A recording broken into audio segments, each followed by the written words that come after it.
Like I said earlier, they actually had odds that, she was like third or fourth in the betting odds to be MVP of the WNBA. That's such a slap in the face to every WNBA player. It's unbelievable, right?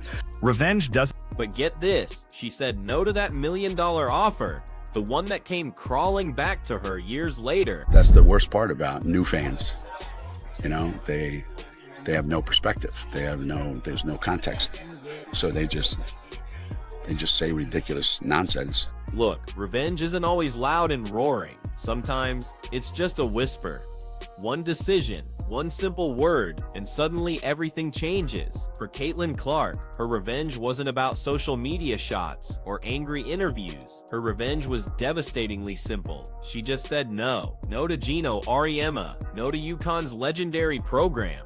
And no to that huge $1 million offer that tried to get her later on. On paper, it sounded crazy, right? Who walks away from over $1 million for just 8 weeks of basketball?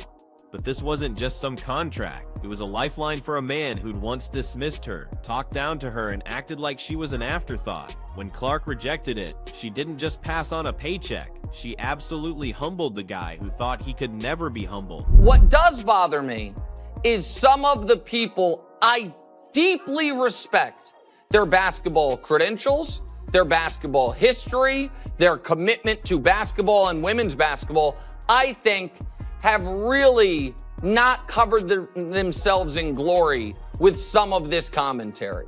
The thing is, women's basketball isn't just about points or trophies, it's really about power. For decades, Geno Auriemma was like the gatekeeper. He decided who mattered, who got the spotlight, and who disappeared. But Caitlin Clark totally flipped that script. She didn't need his approval, his program, or his money. She went out and built her own empire. And when he finally came calling, she turned him away with a quiet confidence that screamed, "I don't need you, you need me." Every great revenge story starts with a mistake. Geno's wasn't a bad play call. It was pure blinding arrogance. Before Clark became the face of the sport, before all the sold-out arenas and record TV ratings, she was just a kid with a dream. She even admitted it. UConn was the coolest place on earth. The delusional fan base that follows her disrespected the WNBA players by saying she's going to go in that league and tear it apart. The kind you don't forget.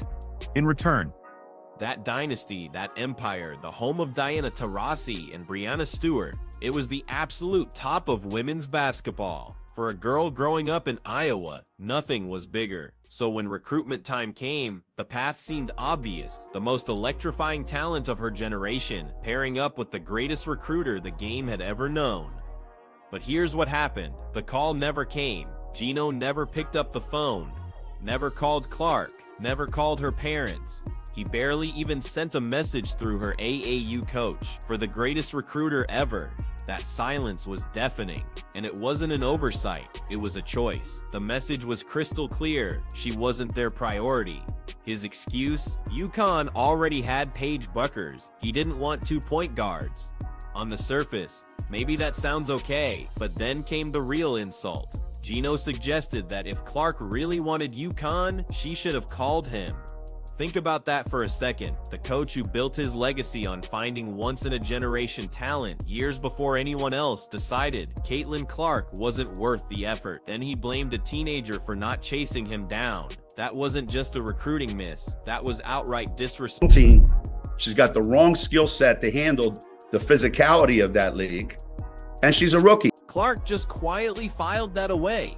If Geno didn't believe in her, she'd go somewhere that did. So she chose Iowa, a program without UConn's banners, its mystique, or that dynasty glow. To a lot of people, it looked like a consolation prize. But for Clark, it was freedom. At Iowa, she wasn't Paige's shadow. She wasn't Geno's afterthought. She was the recruit, the one who would carry the program. And from the second she put on that Iowa uniform, she rewrote everything. Her logo threes weren't just shots, they were statements.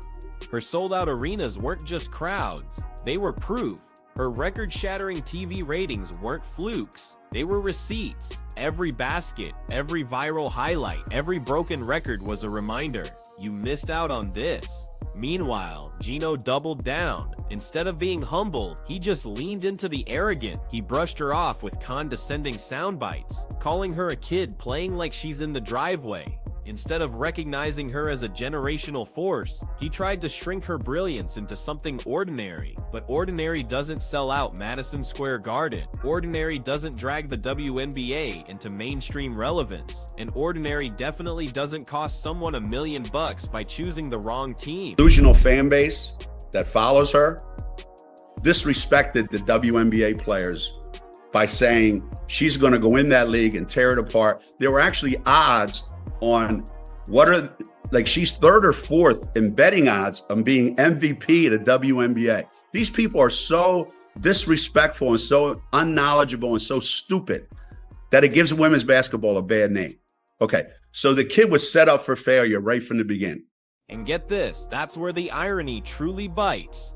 Geno closed the door when Caitlin Clark knocked. He thought she'd just fade into another good player. Instead, she built the biggest empire women's basketball has ever seen, all without him. And when he finally came back, contract in hand, Clark didn't rage. She didn't gloat. She simply said no. And that one word cost him more than any championship loss ever could.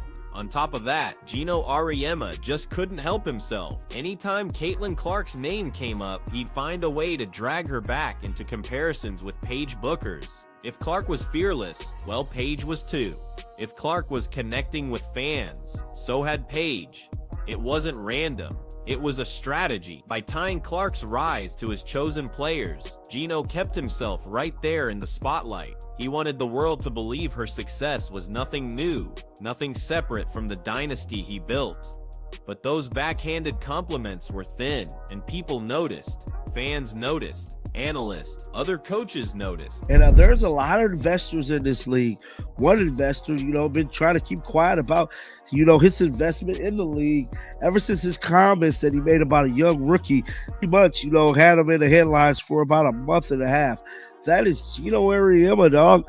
I'm here to tell you, he's part owner of this league. They absolutely saw right through the act. Clark's brilliance didn't need qualifiers. She was drawing bigger crowds than most professional teams, breaking records the sport had never seen, and totally rewriting the conversation around women's basketball. Yet, there was Geno, smiling for the cameras, while clearly clinging to his throne. Behind all that charm was insecurity, the kind that hits when the spotlight starts to move away and there's nothing you can do to stop it. And eventually the mask slipped. The sly digs weren't enough anymore. Geno went from undermining Clark to actually attacking the people who supported her. For months, his strategy had been shade disguised as commentary. Then in June 2024, during an interview on the Dan Patrick Show, he crossed a line he could never walk back. This Hall of Fame coach, the man who was supposed to represent the very best of women's basketball, didn't just question Caitlin Clark, he went after her fans. He called her supporters delusional. He said they didn't understand the game, and then unbelievably, he claimed they were so clueless, they were actually damaging women's basketball itself. They've tried to do everything they could to make the most of the situation. They tried to make the most of Caitlin Clark not playing by hinting everything and basically making people think that Caitlin Clark was going to play. What crime had they even committed? Believing Clark could finish in the top 4 for MVP voting as a rookie.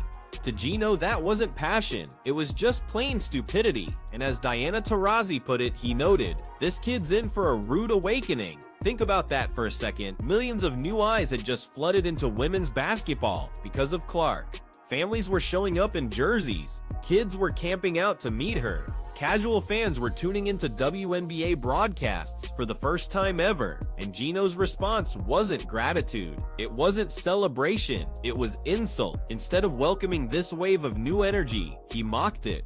This wasn't analysis. This wasn't a coach breaking down strengths and weaknesses. This was personal. It was a direct shot at the lifeblood of Clark's movement, the very people who had carried women's basketball into the mainstream spotlight. Geno wasn't just dismissing Clark. He was dismissing the fans who made her rise possible. And because he's Geno Auriemma, people listen. His words carried weight, which is what made them so damaging and so incredibly revealing. By calling her fans clueless, he wasn't just underestimating them, he was underestimating her.